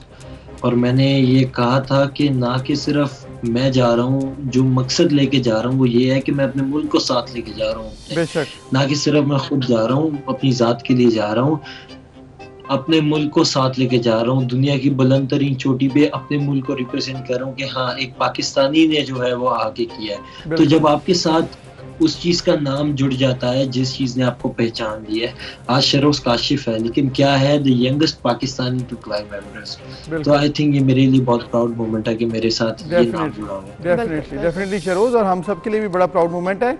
आप ये बताएं कि अब आपने जिक्र किया आप पाकिस्तान के यंगेस्ट जिस तरह से हैं, माउंट आपने ये सर भी कर ली माउंट एवरेस्ट, आप ये बताइएगा कि जो पाकिस्तान में फैसिलिटीज़ हैं इस हवाले से उसको कैसे देखते हैं आप, क्योंकि आगे ट्रेनिंग बड़ी ज़रूरी होती है, फिर इंटरनेशनल लेवल की ट्रेनिंग, टेक्निक्स, फिर इक्विपमेंट, उस पर क्या कहेंगे?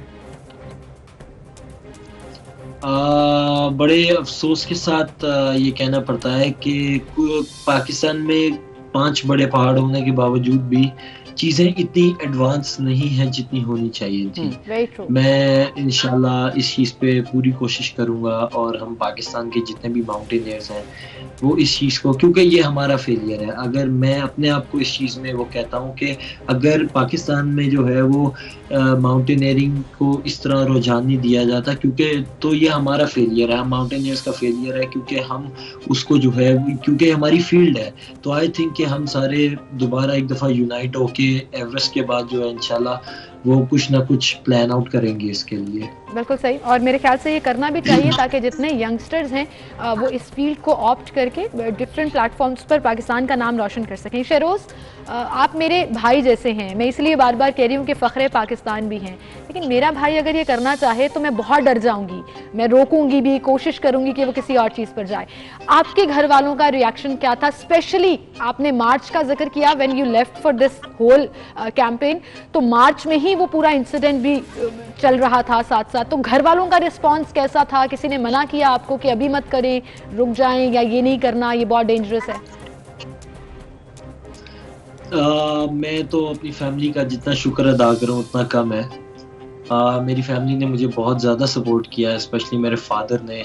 हमेशा हम पॉजिटिव रहे हैं, हमने हर चीज़ को जो है वो लीस्ट भी सोचा है, लेकिन वो हेड अबव भी सोचा है हमने। तो आई थिंक सो कि हमने अल्लाह पे यकीन रखा, बिस्मिल्लाह की और बस इस चीज़ को स्टार्ट किया। तो आई थिंक सो कि मेरी family was quite supportive, they were not negative at all. जबरदस्ती, और फैमिली का सपोर्टिव होना ज़रूरी भी है, साथ गवर्नमेंट का सपोर्टिव होना ज़रूरी है, जिसका आपने पहले भी कहा है जिक्र। जाते जाते एक मैसेज जो कि आइंदा आने वाले माउंटेनियर्स को देना चाहें आप? Just go where you feel most alive. पहाड़ जो है वो खुदा और इंसान के बीच का एक कनेक्शन है, तो इस कनेक्शन को एंजॉय करें आप लोग। शेरोज़, आपकी इस बात में आपका पैशन है जो नज़र आता है आपकी फील्ड के लिए। अल्लाह ताला आपको हमेशा कामयाबियाँ दे और इसी तरह से आप ना सिर्फ अपने माँ बाप का बल्कि पाकिस्तान का नाम रोशन कर सकें। Thank you so much शेरोज़ for being with us. आप नेपाल से हमारे साथ मौजूद थे, रिसेंटली आपने ये टाइटल विन किया एंड फिर हमने ऑब्वियसली इस प्राउड मोमेंट को शेयर किया। थैंक यू शेरोज़, और हम उम्मीद करते हैं कि इसी तरह से पाकिस्तान में मज़ीद फैसिलिटीज़ भी आएंगे, जिसका जिक्र शेरोज़ ने खुद भी किया है कि पाकिस्तान में उस तरह से फैसिलिटीज़ नहीं है। आप खुद अब अगर आपके पास ये पैशन हो तो आप भी कर सकते हैं, लेकिन सपोर्ट गवर्नमेंट की भी बहुत इसमें ज़रूरी होती है। बिल्कुल, इसी के साथ एक ब्रेक लेते हैं जी, ब्रेक के बाद हेडलाइंस जानिएगा, फिर हाजिर होंगे।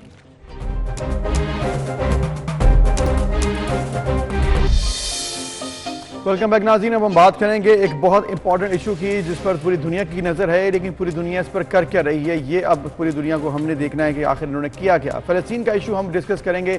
इजरायली फ़ज़ाइया की जानिब से किए जाने वाले हमलों के नतीजे में गुज़िश्ता एक हफ्ते के दौरान 212 मासूम फ़लस्तीनी जाम शहादत नोश कर चुके हैं, जिसमें बच्चे और ख़वातीन भी शामिल हैं। और ऐसी वीडियोज़, ऐसे मनाजिर हमने देखे हैं ओवरऑल सोशल मीडिया पर, इतना अफसोस होता है, लेकिन ये समझ में नहीं आती है कि अमेरिका इसको आखिर क्यों वीटो कर रहा है, अमेरिका क्यों नहीं सीज़ फायर की हिमायत कर रहा, और जो बड़े ममालिक हैं वो अपना किरदार क्यों नहीं अदा कर रहे। बिल्कुल, डायरेक्ट और इनडायरेक्ट सपोर्ट नजर आ रही है। ह्यूमन राइट्स की वायलेशन को नज़रअंदाज किया जा रहा है। ह्यूमन राइट्स की वायलेशन क्या, इंसानियत जिसे कहते हैं ना, शर्मिंदा हो गई। 1400 अफराद जख्मी हैं और इलाज मुआवजे के लिए अस्पताल में दाखिल करा दिए गए हैं, जबकि कई हजार लोग घरों से बेघर हो गए हैं। और वो जो ट्रॉमा, टेरर इस वक्त वहाँ पर है, वो कोई इमेजिन भी नहीं कर सकता। चंद मिनटों के वक्फों के बाद हमास के ज़ेरे इंतज़ाम इलाके में दर्जनों हमले किए गए। लोग अनश्योर हैं अपनी घर के छत के नीचे, अगर वो महफूज नहीं है तो आप सोचिए कि उनके जहनों पर इस वक्त क्या दबाव चल रहा होगा। इसके साथ साथ आपको ये भी बताएं कि उस वक्त जिस शिद्दत से हमले किए जा रहे हैं और इनका सिलसिला वक्तन फवक्तन अनप्रेडिक्टेबली जारी है, कि किस तरह से डर रहे हैं, खौफ में मुब्तला हैं, क्या ये नज़र नहीं आते बड़े ममालिक को, क्या ये जुल्म नज़र नहीं आ रहा इनको? ये हमें आखिर सवाल पूछना है, और ऑब्वियसली सवाल पूछने के लिए और सीज़ फायर करवाने के लिए पाकिस्तान की तरफ से शाह महमूद कुरैशी और हमारा मिशन पहुंच चुका है तुर्की, और जाकर अब UN में जाकर बात करेंगे। सूडान और तुर्की इसमें शामिल हैं और मुस्लिम ममालिक का ये इत्तेहाद है। मज़ीद भी मुस्लिम ममालिक इसमें शामिल होने चाहिए, जो कि आगे जाकर बात करें और फिर आवाज़ उठाएँ पूरी दुनिया के साथ मिलकर इजराइल के ख़िलाफ़। ये बड़ा ज़रूरी है। कितना ज़रूरी ये है और किस तरह से ये हो सकता है, अब तक क्या गलतियाँ हुई, आगे क्या कर सकते हैं? ब्रिगेडियर गजनफर साहब हमारे साथ मौजूद हैं, सीनियर तजियाकार हैं, ब्रिगेडियर रिटायर गजनफर साहब, उनको हम खुशामदीद कहते हैं। अस्सलाम वालेकुम सर, बहुत शुक्रिया आपने वक्त दिया। थैंक यू वेरी मच, बहुत शुक्रिया आपका।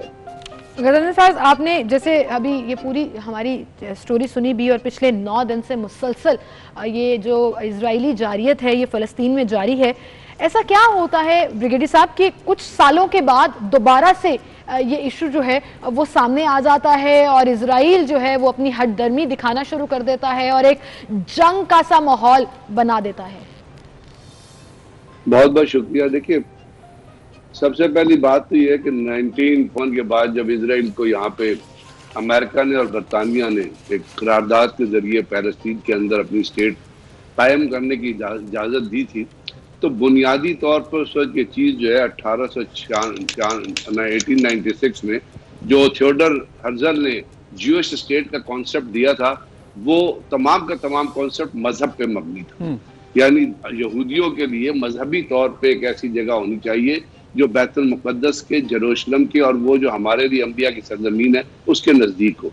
अब उसके बाद जो उनका मजहबी अकीदा है, अभी टाइम नहीं उस पर डिस्कस करने का, आपको पता है वो वहाँ पे करना के जाते हैं, वो तमाम का तमाम जो उनकी कॉन्सेंट्रेशन है वो ये है कि वो कहते हैं कि यहाँ पे उनके हिसाब से कोई ऐसी चीज़ें होंगी जिनको वो प्रोटेक्ट करना चाहते हैं। मुसलमानों का भी वो क़िबला अव्वल है और वहाँ से रसूल करीम पीर कौन महराज पे तशरीफ भी ले गए थे, तो मुसलमान भी साथ वाले पैलेस्टीन और बाकी लोगों को प्रोटेक्ट करना चाहते हैं। अब यहीं से ये जो इशू है ये किसी जियोग्राफिकल कंटिन्यूटी का इशू नहीं है, किसी लिटरल कोई स्टेट कोई जोग्राफिया या कोई जमीन की डिवीजन नहीं है। बुनियादी तौर पे ये मजहब पे मबनी ये इशू है जिसके लिए मुसलमान उसको, फलस्तीनियन भी और मुसलमान तमाम दुनिया में उसको इज्जत की निगाह से देखते हैं और यहूदी उसको डिमोलिश करना चाहते हैं। वहाँ पे डोम ऑफ रॉक और बाकी जो चीजें हैं, उन सोलोमन टेम्पल और जो कहते हैं हज़रत ईसा अलैहिस्सलाम मऊद, वो ये तमाम चीजें उसके अंदर मौजूद है। तो ये बुनियादी तौर पे मजहब का कॉन्सेप्ट, अगर ये मजहबी अकीदे के तहत ये चीज चल रही है तो आप देख लीजिए मुसलमानों के साथ इसी सदी में और इससे पहले भी इराक में क्या हुआ, तबाह बर्बाद कर दिया गया, अफगानिस्तान को तबाह बर्बाद कर दिया, सीरिया को तबाह बर्बाद कर दिया गया। अमेरिका ने बजाते खुद दहशतगर्द तंजीमें प्रॉक्सी के तौर पे कायम की, जिसमें तहरीक तालिबान भी थी, जिसमें दाइश भी थी, जिसमें इस्लामिक स्टेट भी थी। और वेस्टर्न ऑथर कहते हैं कि इस्लामिक स्टेट जो है दाइश सेल्फ प्रोक्लेयर्ड, अमेरिका ने इसको फंड किया। बड़ा इंपॉर्टेंट पॉइंट आपने लोगों को ट्रेड किया यहूदियत के ऊपर जो मबनी। आप जब कहते हैं ना अपने इंट्रोडक्शन में, आपने 2 अल्फाज इस्तेमाल किए, एक आपने कहा नजर नहीं आता और एक आप करना नहीं चाहते। नजर उनको सब कुछ आता है, करना वो इसलिए नहीं चाहते कि इशू बुनियादी तौर पे मुसलमानों से रिलेट करता है। और जो इवोलॉजिकल क्रिश्चियंस हैं और जो ज्यूज हैं, जो इवोलॉजिकल ज्यूज हैं जो कहते हैं to talk against talk against God, वो मिले हुए हैं मजहबी दहशतगर्दी के बाद। उनको फंड कर रहा है, अमेरिका के 4 बिलियन की वो इमदाद देता है यहूदियत को इस इलाके में दहशतगर्दी फैलाने की। तो जब दुनिया की बड़ी स्टेट्स का कॉन्सेप्ट जो है और जब उनके एक्शन दहशतगर्दी पे मबनी होंगे और जो बाइडन ये कहेगा कि Israel has a right to defend itself, Kamala Harris ये कहेगी कि इजराइल हैज, तो क्या पैलेस्टीनियन जानवर हैं? बिल्कुल, क्या ब्रिगेडियर साहब आपकी बात बिल्कुल ठीक है, ब्रिगेडियर साहब आपकी बात बिल्कुल ठीक है, आप सही पॉइंट उठा रहे हैं कि जी ये तमाम मजहबी मामला है और मुसलमानों को भी बड़ा जुल्म किया गया। लेकिन ये बड़ा आसान है कहना कि वेस्ट ने ऐसा कर दिया, अमेरिका ने ऐसा कर दिया, इजराइल जुल्म कर रहा है मुसलमानों के ऊपर, मुसलमानों के मुल्क तबाह कर दिए। मुसलमान क्या कर रहे हैं ये भी तो हमने देखना है ना, कि आप हमारे जो ममालिक हैं 50+ ममालिक जहाँ पर मुस्लिम स्टेट्स हैं, वो क्या कर रही हैं, इकट्ठे होकर क्या एक आवाज़ उठाई, इकट्ठे होकर क्या आगे बढ़े। अभी 3 ममालिक सिर्फ इकट्ठे हुए, सूडान, तुर्की और पाकिस्तान, जो कि बात करने जा रहे हैं, आगे कोई आ नहीं रहा है, बढ़कर बात नहीं हो रही है। तो फिर ये भी तो देखना है ना कि हम लोगों ने क्या जवाब दिए इकट्ठे होकर। जी बिल्कुल, आप 100% दुरुस्त कह रहे हैं। मैं अगली दफा उसके बाद वेस्ट को वहां पे उनके एटीट्यूड को देखने के बाद मैं रिसेंट जो मुसलमानों का एटीट्यूड है उसी पे आ रहा था कि जी वो तो कर रहे हैं, उन्होंने तो करना है क्योंकि उन्होंने मुसलमानों को मारना है। अब हर जगह जहाँ पे मुसलमानों का, सीरिया में आपने छोटे छोटे बच्चों की तस्वीरें नहीं देखी जो अपना साहिल के ऊपर पड़ी हुई थी? क्यों? इसलिए कि वहां पे किसी जमाने में दहशतगर्द प्रॉक्सी वॉर लड़ते थे, अभी states proxy war, America proxy war लड़ता है। अमेरिका दहशतगर्दों का सबसे बड़ा सपोर्टर है। अब वो तो उन्होंने तो मारना है मुसलमानों। फ्रांस देख ले, उन्होंने पाबंदी ला, तो उन्होंने तो करना है, उनसे तो शिकवा नहीं होना चाहिए अब। लेकिन एक और चीज भी नजर आ रही है कि दुनिया में सबसे बड़े इज्तिमा जो हैं, दुनिया में सबसे बड़े जलसे, वो भी वेस्ट में निकल रहे हैं क्योंकि लोगों का एटीट्यूड और गवर्नमेंट का एटीट्यूड में फर्क है। अभी मुसलमान ममालिक की आप बात, तो मुसलमान ममालिक की आप क्या बात कर सकते हो? मुसलमान ममालिक तो वो हैं कि जिन्होंने वीजा फ्री सर्विस दे दी है। और जब मुसलमान ममालिक कुरान करीम की आयात के खिलाफ काम करेंगे तो फिर मुसलमान एक जगह इकट्ठे किस तरह होते हैं? क्योंकि सूरत निसा पढ़े 143, 144, 145 आयत पढ़े, उसमें वो क्या कहते हैं? वो इसका उर्दू तर्जुमा ये है कि यानी मुसलमानों, ए ईमान वालों, ना बनाओ काफिरों को रफीक अपना, मुसलमानों को छोड़कर।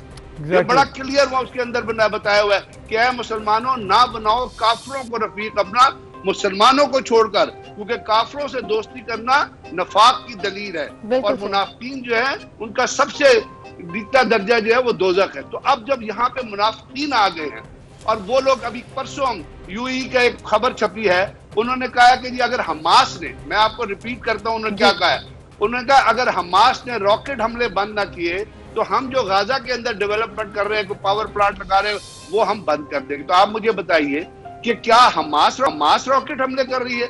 उनको ये नजर नहीं आ रहा इजराइल किस तरह रॉकेट हमले कर रहा है, इजराइल किस तरह तबाही कर रहा है?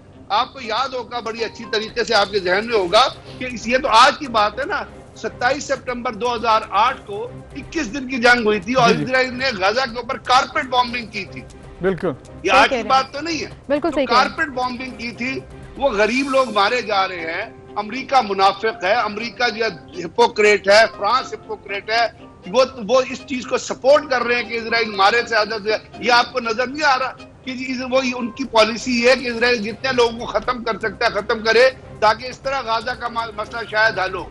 उसके बाद मुसलमान ममालिक चुप बैठे हुए हैं। यानी एक छोटा सा मुल्क सूडान, ये तहरीक मूव करते हैं तो हम जाते हैं। कहाँ है वो बड़े बड़े ममालिक जिनके पास इकोनॉमिक पैकेज भी है? जो ट्रंप की बीवी आती है उसको $420 बिलियन के वैसे ही पैसे दे देते हैं, ट्रंप के साथ खड़े हो जाते हैं, अमेरिका के साथ खड़े हो जाते हैं, बाहर इन्वेस्टमेंट। बिल्कुल सही कह रहे हैं आप ब्रिगेडियर साहब। जी ब्रिगेडियर साहब, आपने बिल्कुल सही कहा। तो फिर इन्हीं मुनाफिकीन के साथ हम अपने मुफाद के लिए इत्तेहादी भी हो जाते हैं, एलाइज भी बना लेते हैं, एरिया में अपना रीजन भी प्रोवाइड कर देते हैं, लेकिन जब मुसलमानों की बारी आती है तो हम OIC के इजलास के नाम पर एक रवायती सी करारदाद मंजूर कर लेते हैं। ना सेक्शंस का जिक्र होता है, ना बाइकॉट का जिक्र होता है, ना सपोर्ट ऑन ग्राउंड प्रैक्टिकल फराहम करने का जिक्र होता है। आपको क्या लगता है कि अब इसका सोल्यूशन है क्या? जैसे आपने बड़े बड़े मुसलमान कंट्रीज का नाम लिया, वो सपोर्ट नहीं करने वाले, ये आप भी जानते हैं, होना क्या है? सोल्यूशन तो इसका निकलेगा। दो चीजें कश्मीर के हिसाब से, पैलेस्टीन के हिसाब से हर एक को ध्यान में रखनी चाहिए कि कश्मीर की राइट ऑफ सेल्फ डिटर्मिनेशन की तहरीक चल रही है, जो कश्मीरी बजाते खुद चला रहे हैं। पूरी दुनिया कह रही है कि इंडिजिनियस स्ट्रगल है, इसमें बाहर कोई आ रही। पैलेस्टीनियंस जो कुछ कर रहे हैं वो भी अपने बिहाफ पे कर रहे हैं, चाहे वो रॉकेट छोटा मारते हैं, चाहे वो पत्थर मारते हैं। उनका बच्चा भी जाके एक हाथ में बोतल पकड़ी होती है, उसने एक हाथ में पत्थर पकड़ा होता है। तो ये तहरीक दबने वाली तो है नहीं। ये है, इस किस्म की तहरीकें अपने मंदाम को जरूर पहुंचती है। ये तो दूसरी चीज ये है कि अभी इसमें एक चीज बेहतर ये हो रही है कि अभी रिसेंट एक गैलप सर्वे हुआ है अमेरिका में, वहां पे 53% डेमोक्रेट्स हैं जो ये कह रहे हैं कि इजराइल का 2 स्टेट हल तलाश करो, वो पैलेस्टाइन का, और वो इजराइल को कंडेम कर रहे हैं उसके बयान के लिए। फिर आपने दुनिया में, बरतानिया में, जर्मनी में लोगों के अपना इज्तिमा देख लिए। दूसरी चीज, इजराइल के अंदर यहूदी डिवाइड हुए हैं आपस में। जो कंजर्वेटिव है वो कुछ कहते हैं, लेकिन जो लोग एक मॉडरेट अप्रोच रखते हैं वो इजराइल को कंडेम कर रहे हैं। इजराइल के अपने शहरों में अरब पैलेस्टीनियन के हिसाब से, और जो पैलेस्टीन अरब सेटलर्स हैं वहां पे, और जो उनके दरमियान एक क्लैश आपने देखा होगा मुख्तलिफ। बिल्कुल सही। लेकिन ब्रिगेडियर साहब, ये जो आप जिक्र कर रहे हैं कि कुछ लोग हमायती भी होते हैं और कुछ लोग अगेंस्ट द वॉर भी होते हैं, ये तो हमने अफगानिस्तान में जंग में भी देखा, इराक ईरान में भी जंग में देखा, और अभी भी हो रहा है। इसराइल में भी कुछ लोग ऐसे हैं जो कहते हैं कि जंग नहीं होनी चाहिए।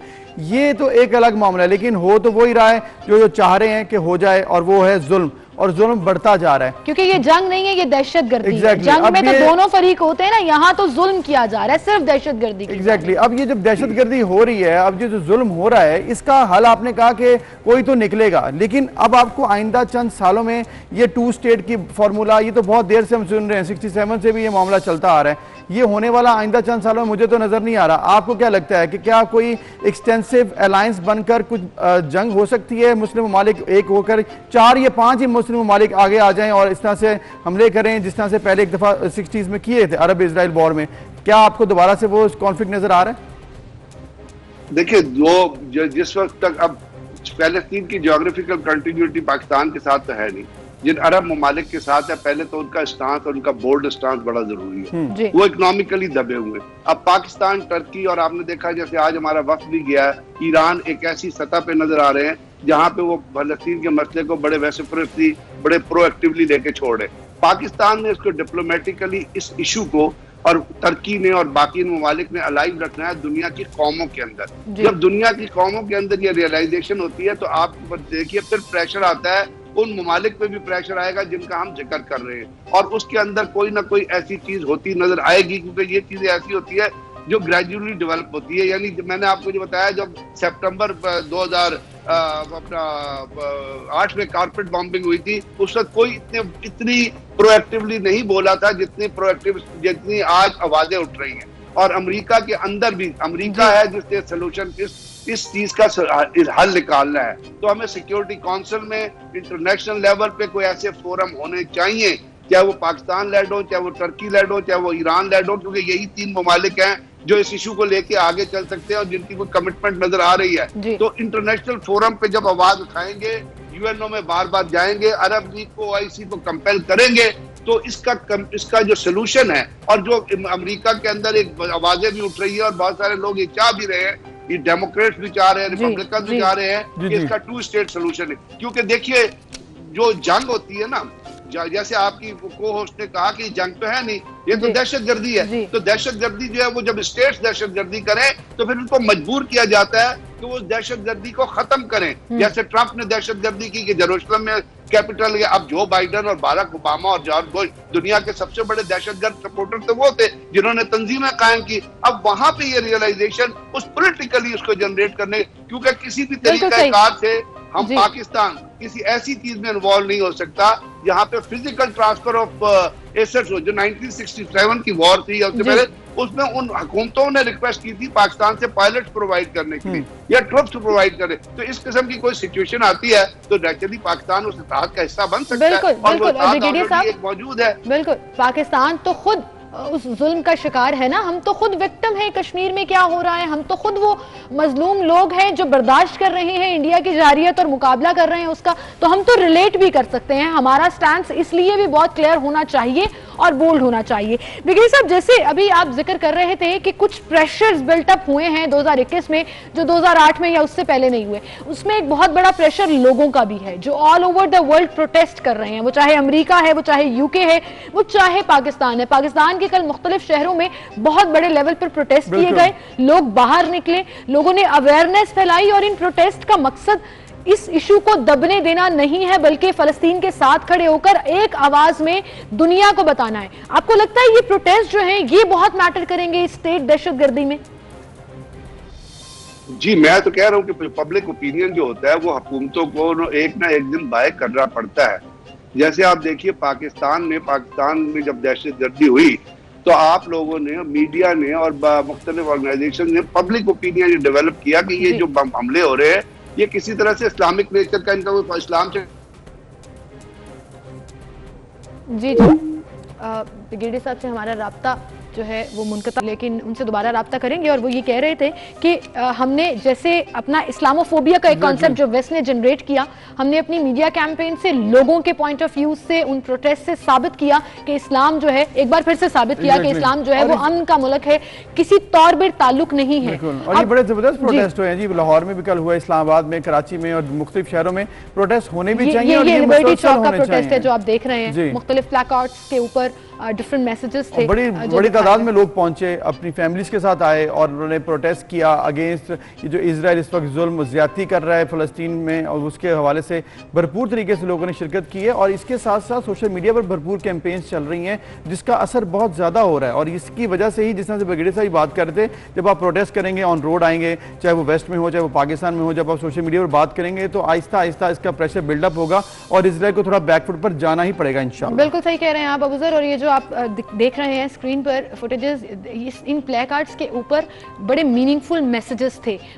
वो चाहे बच्चों के ऊपर बॉम्बिंग की बात हो, और वो चाहे इजरायली बारबरियत का जिक्र हो, वो चाहे इजराइल से नफरत का इजहार हो, क्योंकि हर मुसलमान अपने दिल में वो जुल्म जो है वो महसूस कर रहा है, इजराइल से नफरत कर रहा है, क्योंकि दहशतगर्द जो लोग हैं उनसे कभी भी कोई ह्यूमैनिटी का एक आंसर जो है वो भी वहां पर एग्जिस्ट नहीं करना चाहिए, और वो नहीं होता। कल हमने वहां पे ऐसे मनाजर भी देखे कि पाकिस्तान के झंडे झंडे के साथ फलस्तीन का जो झंडा है वो लहराया गया। And we stand with Palestine forever, हमेशा जब तक उनकी ये आज़ादी की जंग जो है, आज़ादी की जो जुल्म बर्दाश्त करने की सलाहियत जो है वो नहीं हो जाती और आज़ाद नहीं हो जाता फ़लस्तीन। क्योंकि जैसे ब्रिगेडियर साहब ने बड़ी खूबसूरती से इसको बयान किया कि ये कोई जियोग्राफी नहीं है, ये मजहब के नाम पर ज्यूज जो हैं वो जुल्म और दहशतगर्दी कर रहे हैं। बिल्कुल, और जब तक ये जुल्म जारी रहेगा तो पाकिस्तान इसी तरह से, पाकिस्तान का स्टांस भी है कि इजराइल को हम नहीं मानते जब तक फ़लस्तीन का मामला हल नहीं होता। ये बड़ा ज़रूरी है। पाकिस्तान इस वक्त फ्रंट लाइन पर है, आगे बढ़कर बात कर रहा है फ़लस्तीन के हक में। फ़लस्तीन की तरफ से भी इसको एक्नॉलेज किया गया है,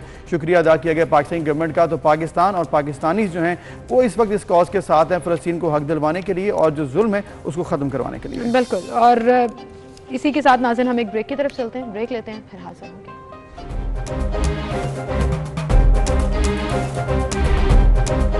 पानी का इशू, सिंध की पानी की फराहमी पर वफाक पर तनकीद, और ये कहा जा रहा है कि तर्जमान इरसा की जानिब से कि किसी सूबे के साथ पानी की फराहमी के हवाले से इम्तियाज़ नहीं बरता गया, लेकिन ये पीपल्स पार्टी से क्लेम किया जा रहा है और सिंध हुकूमत भी ये कह रही है कि इस वक्त इम्तियाजी सलूक किया जा रहा है सिंध के साथ। बिल्कुल, अब उधर पाकिस्तान में कुछ भी हो सकता है, लेकिन पाकिस्तान में कभी भी इश्यूज का खात्मा नहीं हो सकता, और ख़ास तौर पर वो इश्यूज जिनकी पॉलिटिकल सिनेरियोज जो हैं वो एग्जिस्ट करते हैं। अब इरसा कह रहा है जी सिंध और पंजाब को यकसा पानी दिया जा रहा है और कोई इम्तियाजी सलूक नहीं बरता जा रहा, लेकिन सिंध ये क्लेम कर रहा है कि करीबन 15 to 20% तक पानी की सप्लाई जो है वो कम कर दी गई है, और इसके तहत जो है वो सिंध को बड़ा नुकसान हो सकता है। मुनसिफाना तकसीम नहीं की गई है।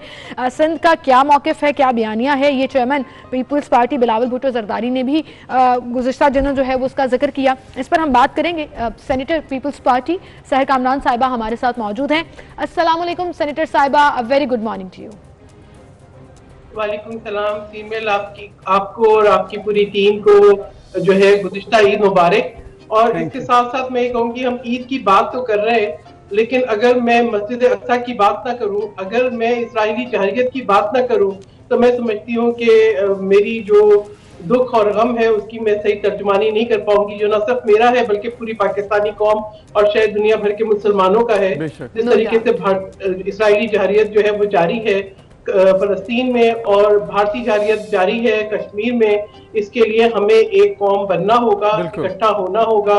यही एक वाहिद तरीका है कि मुस्लिम यूनिटी ही मुसलमानों का और मस्जिद अक्सा को और हमारे किबला अव्वल का तहफ़्फ़ुज़ कर सकती है। अब मैं आपके टॉपिक पे आ जाऊँ, वक्त की कमी मुझे पता आपको होगी तो इसलिए मैंने इस पे बात की। देखिए, बात ये है कि मैं कहूँगी कि ये जो इमरान खान अहमद नियाजी हुकूमत है, ये सिंध दुश्मनी में इतना आगे ना जाए कि उसके असरात जो है वो पूरे पाकिस्तान को भुगतने पड़े। आपको पता है कि पाकिस्तान एक ज़राई मुल्क है। आपको ये पता है कि काश्तकारों की अब रोजगार के अलावा जो मुल्क की मईशत है वो भी हमारी एग्रीकल्चर से जुड़ी हुई है। जब पानी की कमी होती है और सिंध के अंदर जो है एग्रीकल्चर की जो है वो मुतासर होती है, तो उसकी कमी जो है एक फूड सिक्योरिटी की सूरत में, एक जो है ग़ज़ाई अजनास की कमी की सूरत में पूरे पाकिस्तान को भुगतनी पड़ती है। तो मैं कहूँगी पहले भी इनकी हुकूमत के बड़े स्कैंडल हैं, तो अब ये झूठ बोलना बंद करें और हर वफाकी इदारे को प्रोपेगेंडा के लिए इस्तेमाल ना करें। सिंध के अंदर इस वक्त 28% जो है पानी की कमी है और ये झूठे फिगर्स दे के गुमराह करने की कोशिश ना करें। आप सिंध के किसानों से बात करें, आप सिंध के जो है काश्तकारों से बात करें, आप सिंध की नहरों को देखें, वो सूखी पड़ी हैं। सही, आप जिस तरह से कह रही हैं सहर कामरान साहिबा के, आपने कहा कि ये झूठे फिगर्स हैं, लेकिन अब इरसा कह रही है, हुकूमत का इदारा है कि 66,000 की बजाय 71,000 क्यूसेक पानी फराहम किया जा रहा है, जिसकी वजह से बहुत से मसाइल उनके मुताबिक कम हो रहे हैं, बिजली के मसाइल भी कम हो रहे हैं, इसके अलावा दीगर मसाइल में उन्होंने के मुताबिक कमी देखी है। अब ये यकसर मुस्तरद कर देना क्लेम के ये वो झूठ बोल रहे हैं, वो कह देते हैं आप झूठ बोल रहे हैं, तो ये तो मामले का हल नहीं है। ग्राउंड रियलिटी क्या है, इस वक्त क्या क्या प्रॉब्लम्स आ रहे हैं जिसकी बिना पर यह फैसला किया जाएगा आगे आने वाले दिनों में कि वाकई इशू है? देखिए, सिंध के वाटर इरिगेशन के मिनिस्टर जो है सुहेल त्याल साहब, उन्होंने बड़ी तफसील से प्रेस कॉन्फ्रेंस करके फिगर्स दिए हैं। इरसा जो है प्रेस रिलीजें जारी ना करे ना, उन फिगर्स को गलत साबित करे या अपनी खामियों पे काबू पाए। मैं आपको बताऊं कि ये कोई पहली चीज नहीं है। आपको मैं वो तारीखी जुमला भी इमरान खान अहमद नियाजी साहब का याद करा दूं कि सिंध हमारा सूबा नहीं है, ठीक है। मैं आपको वो भी याद करा दूं कि 162 अरब का पैकेज और 1100 बिलियन का पैकेज, उसमें से 1 रुपया सिंध को नहीं मिला है। मैं आपको ये भी याद करा दूं कि वजीर आजम हाउस में एक यूनिवर्सिटी हैदराबाद के लिए उसका इनॉग्रेशन हुआ था जिसकी जमीन तक नहीं है।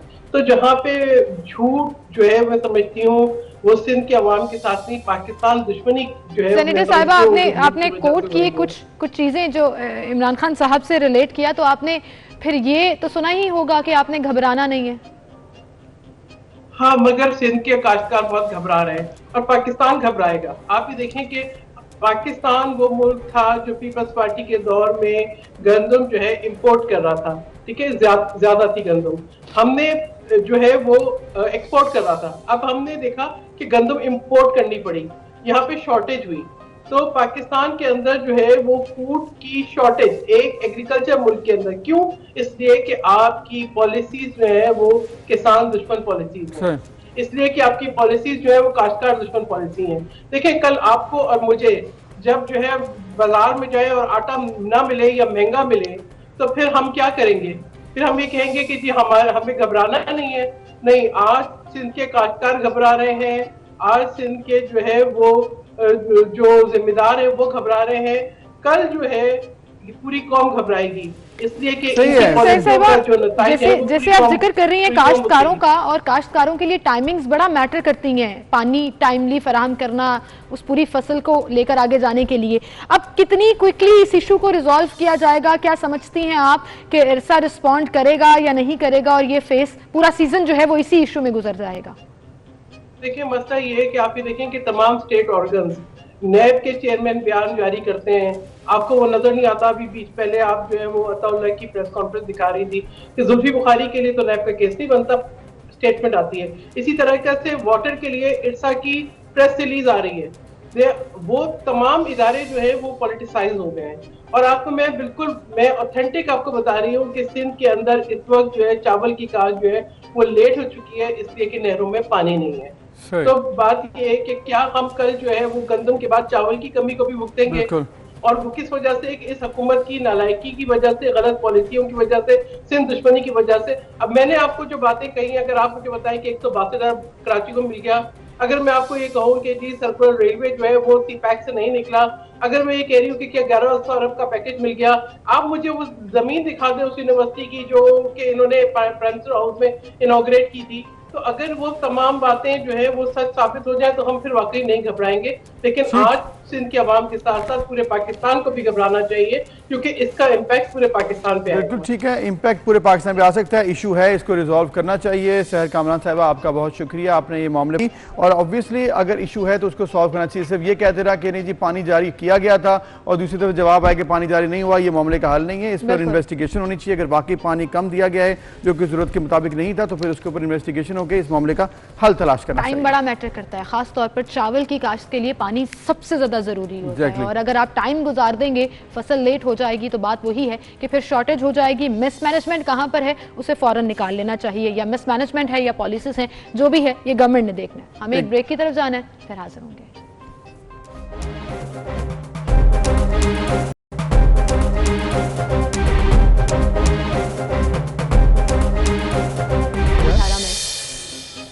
Welcome back. एक बार फिर से आपको खुशामदीद कहेंगे। अबू सर, आपको पता है आज क्या है? आज की तारीख क्या है? आज क्या है? हाँ, आज 18 मई है। 18 मई आज भाई का बर्थडे है। वाह जी वाह, हैप्पी भाई आ रहा है, भाई पाकिस्तान का भाई जो उन्होंने मशहूर कराया। जी हाँ, वही भाई अली जफर की बात कर रहे हैं। अली जफर की आज 41वीं सालगिरह है, तो हमारी तरफ से अली जफर को हैप्पी बर्थडे। पाकिस्तान के बड़े जबरदस्त ये गुलकार, एक्टर और एक जबरदस्त सेलिब्रिटी हैं गुलकार अली जफर। 18 मई 1980 दूर जो है इन मूवीज में शामिल है। और फिर अली जफर की बॉलीवुड की तमाम फिल्में अच्छा बिजनेस करने में भी कामयाब रही थी, और फिर उनको खूब सराहा भी गया, उनकी अदाकारी को, उनके गानों को भी सराहा गया है। फिल्म तीफा इन ट्रबल गुज़िश्ता बरस 20 जुलाई को पाकिस्तान समेत 24 ममालिक में जब नमाइश के लिए पेश की गई, तो वो भी बड़ी ज़बरदस्त उसको पजीराई मिली। लाजवाब अदाकारी और बेहतरीन कहानी की बदौलत ये फिल्म बॉक्स ऑफिस पर अपना लोहा मनवाने में कामयाब रही थी। अवार्ड्स विन किए हैं, उनमें सबसे बड़ा अवार्ड जो है वो आपके फैंस की आपसे मोहब्बत है। डेफिनेटली जी, इसमें कोई शक नहीं है। एक अवार्ड ये मिला अली जफर को, और इसके साथ साथ जो आपने जिक्र किया फैंस का, वो वाकई सबसे बड़ा अवार्ड है, उसमें कोई शक नहीं है। फिर आगे बढ़ते हैं, एक और मुकाबला हुआ है जी जिस पर हम बात करेंगे। आज अमेरिका में ये मिस यूनिवर्स का मुकाबला हुआ है। 70 ममालिक से जायद जो 70 ममालिक की खवातीन थी जिन्होंने इसमें शिरकत की, और ये जो तकरीब थी चूँकि अमेरिका में हुई और बात की कि हमारे जो यहाँ पर हालात हैं वो दुनिया को, ऑब्वियसली एक इंटरनेशनल प्लेटफॉर्म है तो वहाँ पर वो रेस करना बड़ा मैटर करता है, और ये इम्पॉर्टेंट मैटर था और उसको उन्होंने डिस्कस भी किया म्यांमार के हवाले से। लेकिन जो टाइटल है वो चूँकि मैक्सिको के नाम पे अब ये इस दफ़ा चला गया है, और हम कंग्रेचुलेट करते हैं आंद्रिया मेज़ा को, 26 साल की खातून, और बड़ा ज़बरदस्त मुकाबला हुआ, बड़े अच्छे तरीके से उन्होंने ये जीता है। और इसके साथ साथ एक और देखिए जी, जब पैसे का खेल आ जाता है तो इसलिए मामला ख़राब भी हुआ, और अब ये मामला हट गया है, अब ये बड़े अच्छे फेयर प्ले हो रहा है, इसीलिए मिस यूनिवर्स जो है वो अब जो टाइटल है वो उसमें ना कोई कंट्रोवर्सी सामने नहीं आती। हाँ, फेयर तरीके से जा रहा है। अब एक्चुअली जो मिस यूनिवर्स और प्यारी लड़कियां हैं और जो भी मेरिट होता है टैलेंटेड उसके ऊपर जा रहा है, ऐसे नहीं हो रहा कि लॉबिंग, इंडिया लॉबी जो है ना, ये नहीं होता सिर्फ मिस यूनिवर्स या मिस वर्ल्ड सिर्फ खूबसूरत है, चेहरा खूबसूरती का नहीं होता, सिर्फ इसमें मायने रखता है, इसमें इंटेलिजेंस मैटर करती है, इसमें कॉन्फिडेंस मैटर करता है, और एक लंबी लिस्ट है जो कि ये सब कुछ देखते हैं, इंटरव्यूज होते हैं, उसके बाद आप डिसाइड करते हैं। बिल्कुल जी, इसी के साथ आगे बढ़ेंगे और अगली खबर की तरफ चलेंगे। नॉर्थ कैरोलिना में एक बड़ा जिसे कहते हैं ना यूनिक और